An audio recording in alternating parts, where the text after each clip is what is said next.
Hey guys, how's it going? Kevin Cleary here with a knife video for you. I have something I'm really excited to share with you. This is the Avair from Exceed Designs. Before we get to the knife, I did want to show you something pretty cool.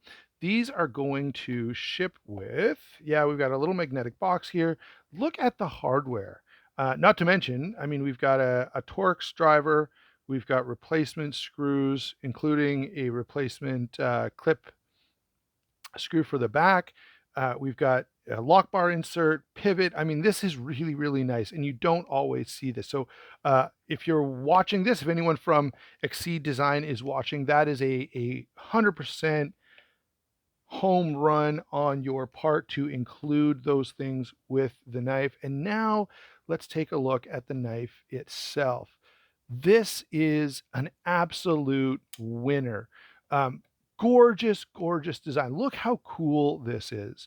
I have to say, um, for full disclosure, that this is a little on the small side for me. It was sent to me for review, so I could borrow it and take a look at it by Jordan, member of Canadian Knife and Gear, who also sent me the Pyrotech Quaken. So pretty Kraken, sorry.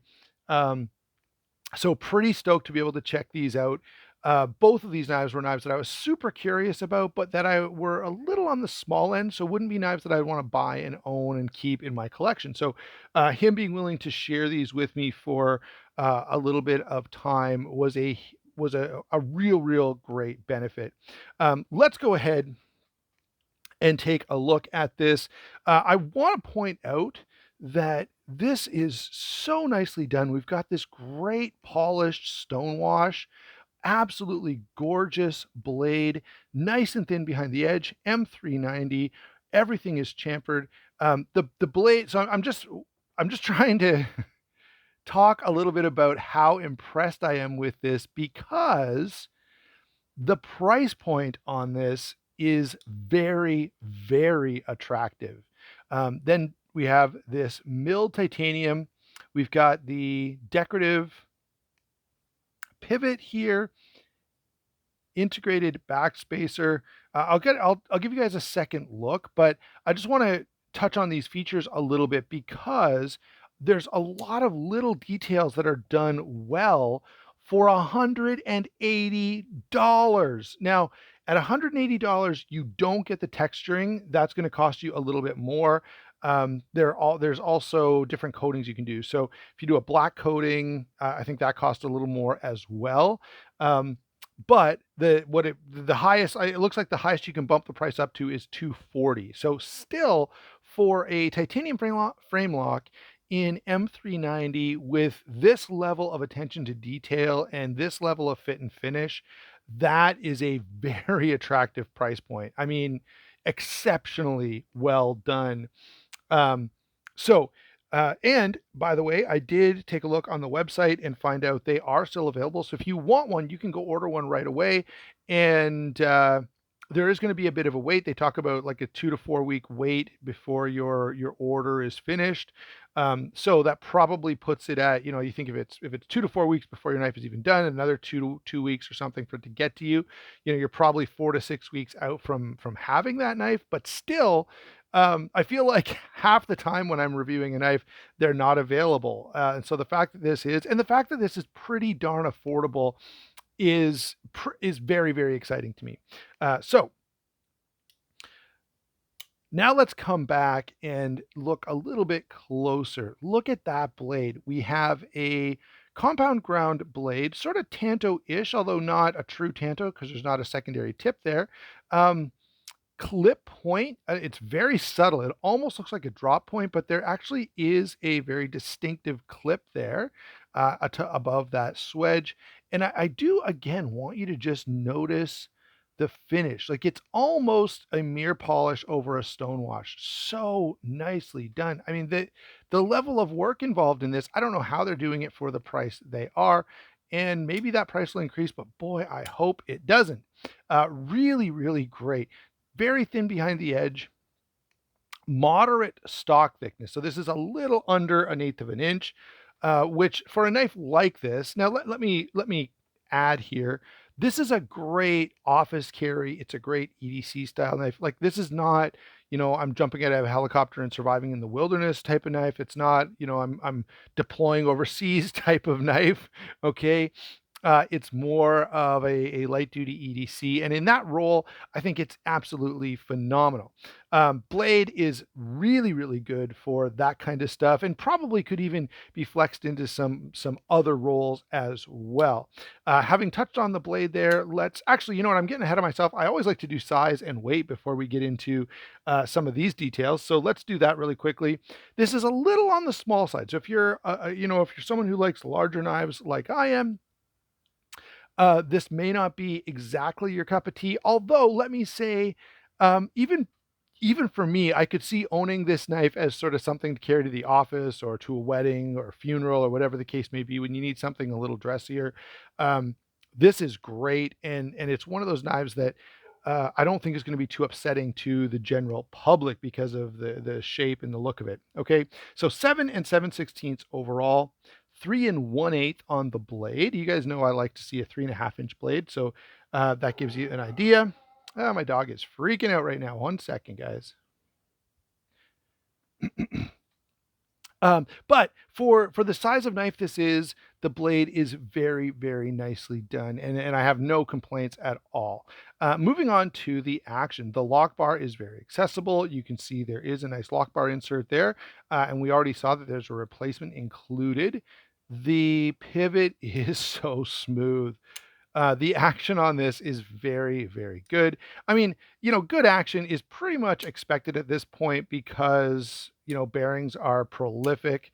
Um, and yeah, this knife does a really, really nice job of just giving great, satisfying action. This is one of those knives you could definitely fiddle with for quite a long time and really get a lot of joy out of doing that. The grip area, okay, is you can see I can pretty well get a full four finger grip on this, and the weight on this is only 3 ounces. So pretty lightweight. And of course, again, it's thin, it's a little bit on the small side, and that titanium is milled out. Do I have a light here that I can show you? Yeah, there you go. You can see the internal milling is pretty aggressive. So they have really worked to lighten this knife up. If you're a fan of like the Benchmade bug out, this is kind of in that ballpark. All right. So really, really nice job on construction here. Really nice job on size and weight.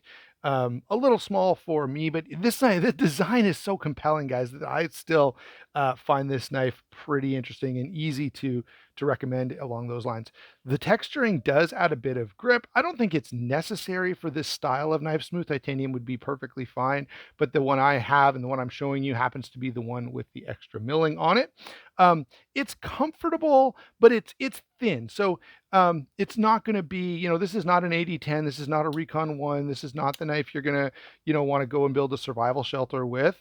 But for EDC cutting tasks around the office, light duty, in your pocket around home or whatever, when you're going out, totally, totally fine for that kind of use case.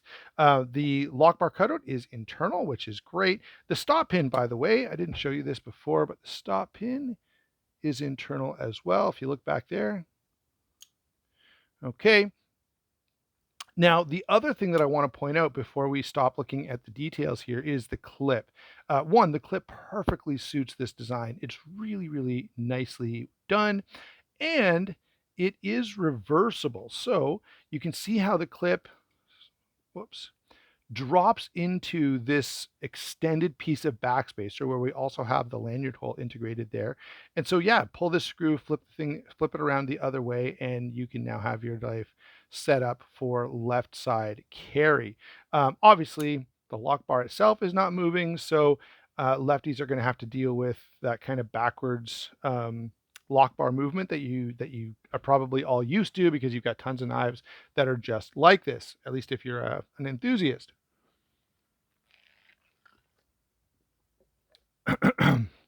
So let me grab a couple of comparisons. I don't have a ton of stuff that's in this size range. The quiet carry drift is a knife that I have that I really, really like that is kind of on the small-ish side. You can see it's still a little bit bigger. It's a little more hand filling, a little more blade there. Um, but this is another one of those knives that's very much a um, sort of boutique-y type of feeling knife, okay? And so I think this makes a pretty darn good comparison. Let's throw in the Incosi since it's kind of standard fare when we're dealing with this is probably a little closer in size to a small Incosi, but I've only got the full size. So there's a quick comparison there for you. What else have we got? Para 2, let's throw that in since although it's not close in size, it is something that almost everyone can identify with. So that should give you a good idea of size overall. All right. What do I think of this? Yeah, I think this is great, guys. Beautiful design. I think Exceed Design gets, top marks for design. They've got a knife here that is very functional. The fit and finish is great. The price point is exceptional. Now, I will say this as a commentary on the way by. I've seen some of these selling in Canada for what I feel like is a pretty inappropriate price given the retail. Okay, that sometimes happens, especially with a popular knife. Um, and I feel like as consumers, we have a responsibility to buy things for the cheapest price that we possibly can. I know that's not how everybody feels about it, but I think we cannot let companies get away with charging more just to cushion their profit margins. So I make a point of buying everything the cheapest that I possibly can, and I encourage you to do the same. And if someone asks too much, just don't buy it. Um, so this is the value on these is actually very, very good. And man, this design is as good as a lot of Kaisers, a lot of Wee knives, a lot of Concept knives, lots of competitors out there. And yet this is coming in at a more attractive price point. I have to say that is very impressive from Exceed Design. So overall, huge, huge, huge win. There really isn't much bad to say about this other than, you know, you've got to consider its use case, right? This is not the go to war knife. This is not the build a survival shelter type of knife. This is a light duty EDC knife, in the same vein as like a Benchmade bug out or a Kershaw leak or something along those lines. All right. Thanks a lot for watching. Don't forget to like and subscribe. Don't forget to check those channel sponsors. It does help the channel out a whole lot. We will talk to you soon.